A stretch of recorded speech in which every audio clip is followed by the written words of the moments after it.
Imaginez, on est le 30 octobre 1938, vous êtes peinard chez vous, vous allumez la radio sur CBS. De ce petit poste en bois sort la voix angoissée d'un reporter dépêché en urgence dans une ferme du New Jersey. You still think it's a meteor, Professor? I don't know what to think. The metal casing is definitely extraterrestrial. The top floor! Look out there! Stand back! Ladies and gentlemen, this is the most terrifying thing I've ever witnessed. Wait a minute, something's happening. A humped shape is rising out of the pit. I can make out a small beam of light against a mirror. What's that? There's a jet of flame springing from the mirror and it leaps right at the advancing men. It strikes them head on. Lord, they're turning into flames. Now the whole field's caught up by the woods, the barns, the gas tanks of the automobiles spreading everywhere. It's coming this way now, about 20 yards to my right. Ladies and gentlemen, due to circumstances beyond our control, we are unable to continue the broadcast from Grover's Mill. Plutôt flippant, non? Mais tout est faux. Il s'agit de la plus célèbre émission de l'histoire de la radio, La Guerre des Mondes par Orson Welles.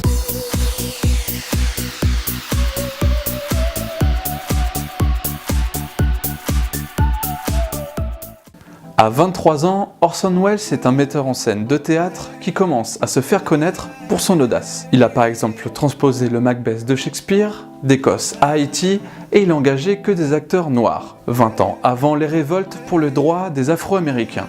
Couillu le mec. Et depuis 3 ans, il dirige également The Mercury Theatre in the Air, une émission de radio où il adapte des romans célèbres comme L'île au trésor ou des romans de Jules Verne. Mais à l'approche d'Halloween, c'est La Guerre des Mondes qui est choisie. Le livre de H.G. Wells, sorti en 1898, est de plus son roman favori. Un livre à lire, à relire ou à toaster. Je plaisante bien sûr. 2 jours avant l'émission et devant le résultat médiocre des auteurs du programme, Orson Welles décide de reprendre l'écriture à zéro. Il va situer l'action dans le présent, racontée comme une véritable actualité par le biais de flashs spéciaux. L'action se déroule d'ailleurs aux États-Unis, dans le New Jersey, et non plus dans la campagne anglaise comme dans le roman original. Orson Welles décide de garder la description des aliens, des tripodes montés sur 3 pieds, armés de rayons laser. Et là je lui ai dit à sa tartelette, tu peux ça mettre dans le cul. Attends, je te rappelle.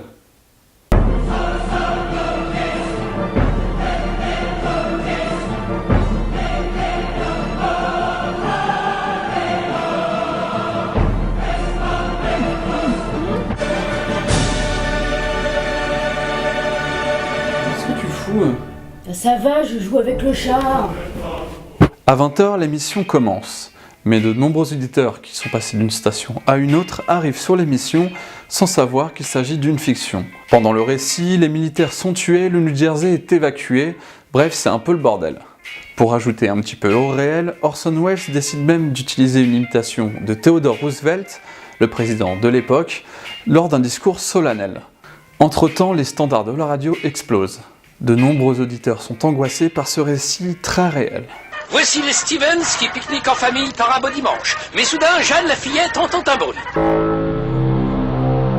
Junior semble inquiet, mais ne crains rien, Junior. Jeanne a appris en classe les gestes qui sauvent. C'est ça, Jeanne. Plonge et couvre-toi.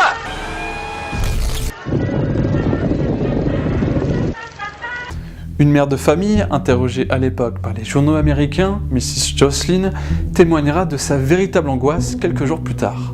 J'étais vraiment terrifiée.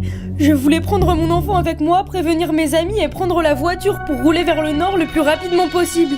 Mais je suis restée collée à la fenêtre, priant et écoutant terrifiée, alors que mon mari regardait dehors pour voir si des gens couraient et il reniflait l'air.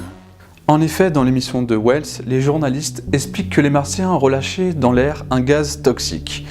Et certaines personnes auraient senti alors quelque chose d'étrange.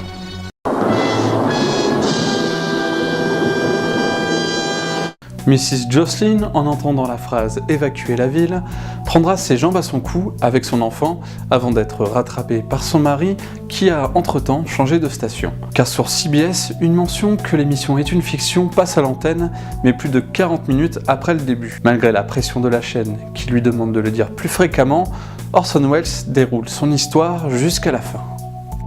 So goodbye, everybody, and remember, please, for the next day or so, the terrible lesson you learned tonight. And if your doorbell rings and nobody's there, That was no Martian. It's Halloween. Dès le lendemain, les journaux titrent sur l'une des plus grandes paniques du siècle. Ils accusent CBS et surtout Orson Welles d'avoir mis en danger les citoyens. On parle alors de récits de pillage, de panique, de suicide et même de mort. Bonjour. C'est moi Orson Welles.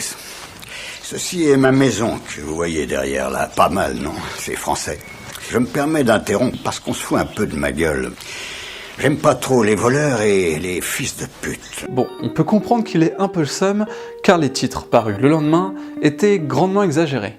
Fake news. Fake news. Fake news. Fake news. Fake news. Car il s'agissait en fait d'une campagne de presse contre Orson Welles, et plus précisément contre la radio.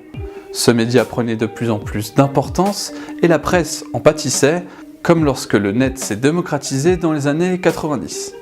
La presse veut alors montrer les dangers de ce média de masse sur les esprits fragiles, car tous ces auditeurs ayant cédé la panique sont vus par les journaux et la presse comme des pecnos sans éducation. Donne-moi sucre. D'en haut. Pourtant, aucun mort, aucun suicide n'est avéré. Quelques témoignages parlent plutôt de gens qui fuient en campagne, qui restent chez eux ou qui vont prévenir voisins ou famille. Je veux sortir de cet enfer. Allons, madame, du calme, ressaisissez-vous. Laissez-moi, je vais m'en occuper. Non. Allons, monsieur, rejoignez votre place, laissez-moi faire, j'ai l'habitude. Allons, madame, un peu de sang-froid. Mais Orson Welles devra quand même s'excuser devant toute la presse pour son émission. Une femme lui attendra même un procès pour 50 000 $ de dommages et intérêts pour lui avoir causé un choc nerveux. Elle perdra bien sûr le procès. Et autre décision de justice, ou plutôt du gouvernement, les radios seront interdites d'utiliser des flash infos dans leur émission de fiction. Un an plus tard, Hadley Cantrill, psychologue, s'intéresse à cette panique. Il va mener l'une des premières recherches sur l'effet des médias. Avec son équipe, il va voir plus de 135 personnes qui ont écouté l'émission cette soirée-là. À la fin de l'étude, 4 groupes d'auditeurs sont créés. Il y a ceux qui ont compris tout de suite qu'il s'agissait d'une pièce, le style dramatique ou la référence à la littérature fantastique. Ne trouves-tu pas qu'il s'agit un peu du H.G. Wells shakespearien, avec une tonalité postmoderne pas piquée des hannetons? Tout à fait, bichon. Mais où est Napola ? Je ne sais pas. Il y a ceux qui ont eu un doute et qui ont vérifié par des moyens concrets, comme regarder le programme de la radio. Défais les valises, chérie. C'est encore une blague des grosses têtes. Il y a ceux qui ont eu un doute, mais qui n'ont pas vérifié par de bons moyens, comme par exemple regarder par la fenêtre.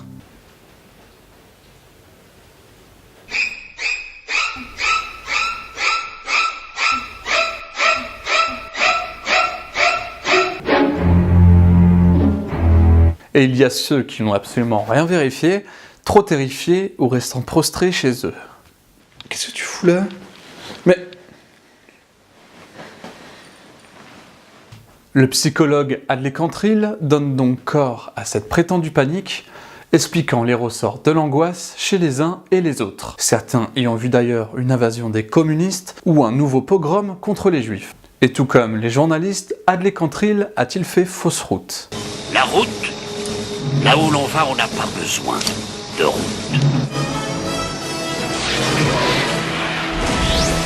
Car cette étude, qui a fait de la guerre des mondes presque un mythe, est depuis remise en question, notamment par Pierre Lagrange, sociologue au CNRS. Les chiffres d'audience de 1 million de personnes sont remis en question depuis. Les nombreuses rediffusions ont aussi fait penser à de nombreux Américains qu'ils avaient effectivement bien écouté l'émission cette soirée-là. Hadley Cantrill a de plus choisi ses intervenants, choisissant ceux qui étaient très perturbés par l'émission. Alors que toute étude sociologique doit se baser sur un bon échantillon. Pourtant, cette étude est encore enseignée aujourd'hui en cours de sociologie.